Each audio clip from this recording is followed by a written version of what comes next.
अस्सलामुअलैकुम रहमतुल्लाहि वबरकातुहू। बिस्मिल्लाहिर्रहमानिर्रहीम। मेरे मोहतरम दोस्तों, बुजुर्गों, दीनदार लोगों को दिल और दिमाग को बैलेंस करके चलना पड़ता है। दिल और दिमाग की बैलेंस जो है एक बहुत एक कमाल की चीज़ है। इसको भी बहुत अच्छा से समझ लेना चाहिए कि जब हम लोग अल्लाह के जिक्र करके इबादत करके दावत के काम करके जब उसमें मेहनत को करते हैं तो अल्लाह रब्बुल इज़्ज़त एक ख़ास किस्म को नूर जो हमारा दिलों में डालते हैं, एक ख़ास किस्म के सुकून डालते हैं। लेकिन जब हम दुनिया की काज काम के लिए जाते हैं तो वो नूर और सुकून जो है वो दिल दिमाग से ख़त्म हो जाती है, बल्कि स्ट्रेस डेवलप हो जाता है, पीस ऑफ माइंड ख़त्म आज धीरे धीरे ख़त्म हो जाता है और जो है ये एक अजीब सिचुएशन क्रिएट हो जाता है। लेकिन ऐसा ही होता है। नबी सल्लल्लाहु अलैहि वसल्लम के ज़माने में सहाबा किराम ने भी ऐसे ही महसूस किया था कि जब हम आपके सोहबत में होते हैं कुछ और होते हैं, जब घर में जाते तो कुछ और होते हैं। तो ये एक आम बात है। लेकिन क्या होता है, इसके वजह से घबराना नहीं चाहिए। बहुत सारे दीनदार लोगों को ये पाई गई कि उसको दुनिया की काज काम में कोई इंटरेस्ट नहीं रहते। अल्लाह ने जो दुनिया बनाया है उनके पीछे जिम्मेदारी लगा है, बीवी है, बच्चा है, कारोबार है, जी बहुत सारे तंदुरुस्ती है, रिश्तेदारी है। तो ये बहुत सारी जिम्मेदारी अल्लाह ताला ने उनके पीछे लगाया। तो अगर वो जिम्मेदारी पे सुस्ती करेगा तो फिर क्या होगा कि नुकसान खड़ा हो जाएगा। तो ये एक बड़ा अजीब मसला मैंने भी देखा। बहुत सारे लोग, हम खुद भी इसको महसूस करते हैं कि जब दीन के माहौल में, दावत के माहौल में रहते हैं तो कुछ और कैफियत होता है, और दुनिया की काज कम करने में जब जाते हैं तो फिर एक उलझन या एक स्ट्रेस कायम हो जाता है। तो लेकिन इससे घबराना नहीं चाहिए। सहाबा किराम ने भी एक मरतबा ये बात फरमाया था कि भाई हमने दीन और दुनिया को बैलेंस करने गया, वो हुई नहीं, तो हमने क्या करा, आखिरत को पकड़ ले, दुनिया को छोड़ दिया। खैर, हम वो सहाबा की शान था और हम जो है वो तो खास सहाबा को अल्लाह ताला ने एक ख़ास मकसद के लिए चुना, उनकी शान थी। हम लोग कमज़ोर लोग हैं, इसलिए हमको बहुत एहतियात की ज़िंदगी गुजरना चाहिए कि हमारा नुकसान ना हो जाए। हमारा ईमान कमज़ोर, यकीन कमज़ोर, अल्लाह के ऊपर तवक्कुल कमज़ोर। तो क्या करना है कि एक हेल्दी बैलेंस लाइफ हमको जीना है दुनिया आखिरत के एतबार से। और वो क्या है कि जब काम काज से वापस आ जाए फिर तो इस्तग़फ़ार करे, दावत के माहौल में रहे, दिन की मेहनत करे, दिन की बातें करे, घर में तालीम करे, तो इंशाल्लाह ये एक जहर है दुनिया की जो उतर जाता है। इसलिए दीन ईमान को बहुत मजबूती से पकड़ना चाहिए। और मेरा जो दिल का राज है, आपने मुझ पर देखे होंगे, वेबसाइट में भी है और ग्रुप में भी भेजता हूँ, उसमें जो 16 और 17 वाला पॉइंट है ना, वो माइंड को फिल्टर करने के लिए होता है। उसको बार बार पढ़ा करें और उसको मजबूती उसको समझ भी ले। बहुत बड़ा चीज़ है। 16 और 17 के सर्कल एरिया है। सर्कल एरिया जो दिमाग है, माइंड है, उस माइंड में लिखा हुआ पॉइंट है। उनमें से खास पॉइंट ये होता है कि स्विच ऑफ द माइंड, मतलब आप घर पे आ गए, आप बस बाहर के काज काम स्विच ऑफ होके आप घरों के काम देखिए और जो है जो बाकी जी जिम्मेदारी है उसके तरफ उसको भी देखा करें। तो इंशाल्लाह क्या होगा, इससे माइंड फिल्टर रहेगा। जैसे detach the mind, goal circle में लिखा, वो क्या है, जैसे हॉस्पिटल में जब मरीज जाता है उलझन में, ब्लड प्रेशर लेके और सब बीमारी लेके, तो उसको माइंड को डिटैच करा जाता है। उनके पास कोई आएगा नहीं, मोबाइल फ़ोन भी नहीं रहेगा, कोई अगर गए सिर्फ 2 मिनट के लिए जाएगा, अब जैसे जाओ, तो माइंड को फिल्टर और एम्प्टी रखना बहुत ज़रूरी है।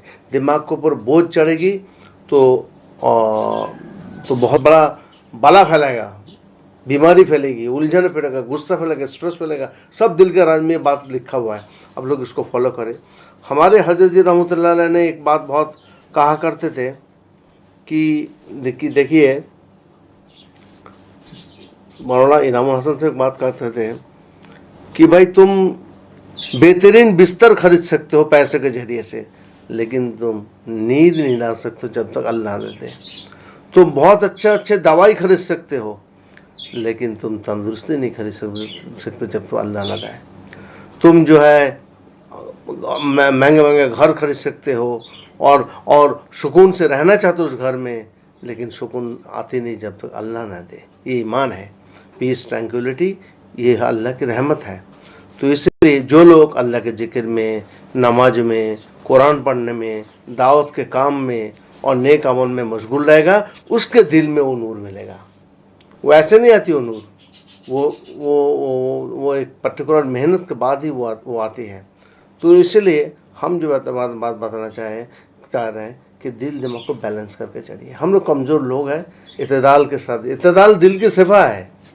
इत्तेदाल किसी चीज़ के लिए जाती ना हो, ना दिलों की तरफ से बहुत ज़्यादा जाती हो, उसी से स्ट्रेस होता। मैंने कल भी बयान में बात कहा था, और दिमाग के ऊपर भी बोझ चढ़ती है। तो इसलिए ये एक बड़ा कमाल का चीज़ है, लेकिन दिल दिमाग को समझना बड़ा ज़रूरी है। हमने पूरा ये दिल, जो हमारा दिल के राज की जो दारुल कुलूब की जो मिशन है, ये दिल दिमाग को बहुत अच्छे से समझाने की कोशिश की, जिससे आदमी अपने आप को संभाल सके। देखिए, सबसे बड़ा कामयाब शख्स वो है जो नफ्स शैतान के धोखे से बच गए। अब मैं कुछ बातें आपको बताऊँगा कि गुड लाइफ क्या है, अच्छी पाकीज़ा ज़िंदगी जो है, हयातन तय्यबा हमको किस तरह नसीब हो सकता है। तो मैं उसमें 2-4 पॉइंट मैं आपको बताता हूँ। सबसे पहले तो अपने प्रायोरिटी को डिसाइड कीजिए और माइंड को जो है एम्प्टी और खाली रखे और फिर प्रायोरिटीज़ में, तरजीहात में एक के बाद एक काम करते चले जाए। उनमें से 2-4 बात ध्यान में रखना है कि प्रायोरिटीज़ में काम करने के टाइम में सुस्ती का लिए गफलत ना करें, हद से तजावुज़ ना करें और किसी चाल में कोई गलती ना करें। और जो है जब प्रायोरिटीज़ पे काम करें तो अल्लाह के हुक्म, हुजूर सल्लल्लाहु अलैहि वसल्लम तरीक़ा को तोड़े ना। अल्लाह के हुक्म और हुजूर सल्लल्लाहु अलैहि वसल्लम तरीक़ा टूट जाएगी, दुनिया की जिम्मेदारी में खुदा की कुदरत खिलाफ हो जाएगा। इस बात को ध्यान रखें। शैतान किस तरह आपको हमला करेगा? शैतान अपना जाल में फंसाने के, धोखे के जाल के फंसाने के चक्कर में घूम रहे हैं कि भाई इसको किस तरह से हम इसको धोखे के जाल में, सुबह से शाम वही मेहनत तो करते हैं, कैसे इसको धोखा में करूँ। कभी कभी तो स्ट्रेस पैदा कर देगा, इरिटेशन पैदा कर देगा और आदमी कंफ्यूज हो जाएगा। कभी कभी गुनाह में, ख्वाहिशात में, नफ्सानी ख्वाहिश, हराम में, इन सब चीज़ों में आदमी को फंसाएगा और जिसकी वजह से आदमी बर्बाद हो जाएगा।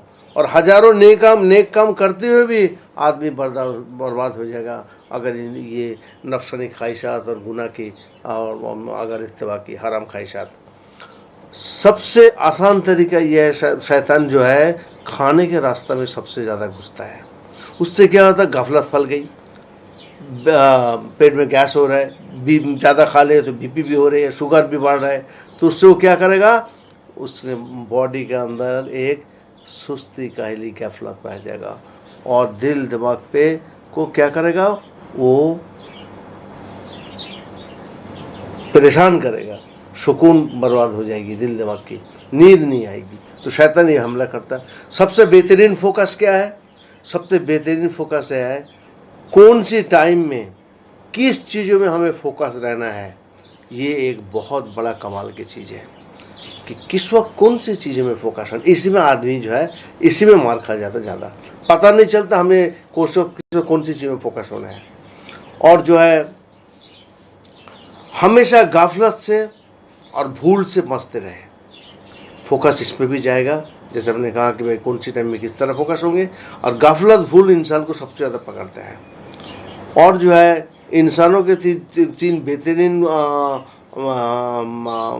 खूबी है, 3 यूनिक खूबी इंसानों के है कि जब वो खाने बैठे अपना नफ्स को बदपरहिज़ी से बचाए रखे और जो है जिस टाइम खाना पूरा हो जाए, थोड़ा लगे आलमदुलिल्लाह हो गया, बस उस टाइम रुक जाए।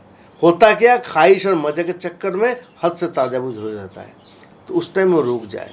और जो है कि दिमाग को नेगेटिव थॉट्स, जहरीला थॉट सोच से बचाए दिल दिमाग को।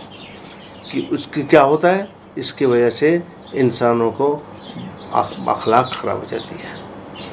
एकदम से अगर कोई बुराई चीज़, जहरीला सोच बन जाता है तो फट से उसका अखलाक ख़राब हो जाता है। तो इसीलिए कि भाई हमें ईमान मुफस्सल के ऊपर ईमान मजबूत करना है। ये दिल के राज की सबसे मजबूत पॉइंट है, ईमान मुफस्सल के ऊपर अपने ईमान को ईमान को मजबूत करे। अनसीन सीन जो चीज़ देखा नहीं अल्लाह की कुदरत के ऊपर, उसके अपने यकीन को मजबूत करे। अल्लाह पर यकीन, नबी पर यकीन, फरिश्तों पर यकीन, जी, आखिरत पर यकीन, जन्नत जहन्नम पर यकीन, तकदीर पर यकीन।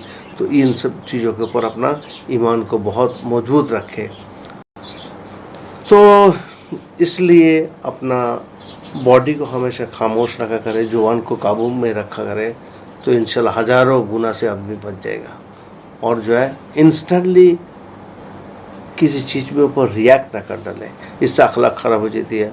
और दिल जो है गायर की तरफ, दुनिया की चीज़ों की तरफ ना जाए, जहाँ तक हो सके इसको रोका जाए। और जो है दिल को काबू में रखना एक बहुत बड़ा दिन है, जिसको सेल्फ कंट्रोल कहते हैं। वो तो अब धीरे धीरे ख़त्म ही हो रहे हैं। हमें दिल दिमाग के ऊपर काबू भी रखना चाहिए और अपने अक़ल को नबी सल्लल्लाहु अलैहि वसल्लम के सुन्नत के चलाने में कोशिश करें, कि अल्लाह रब्बुल इज़्ज़त जो कामयाबी रखी है वो सुन्नत के अंदर रखी है। खुदा के हुक्म टूट जाएगा और सुन्नत छूटेगा तो सब खराब हो जाएगा। इसलिए हर वक्त खुदा के हुक्म और नबी सल्लल्लाहु अलैहि वसल्लम सुन्नत को मजबूती से पकड़ रखें। अस्सलामु अलैकुम व रहमतुल्लाहि व बरकातुहू।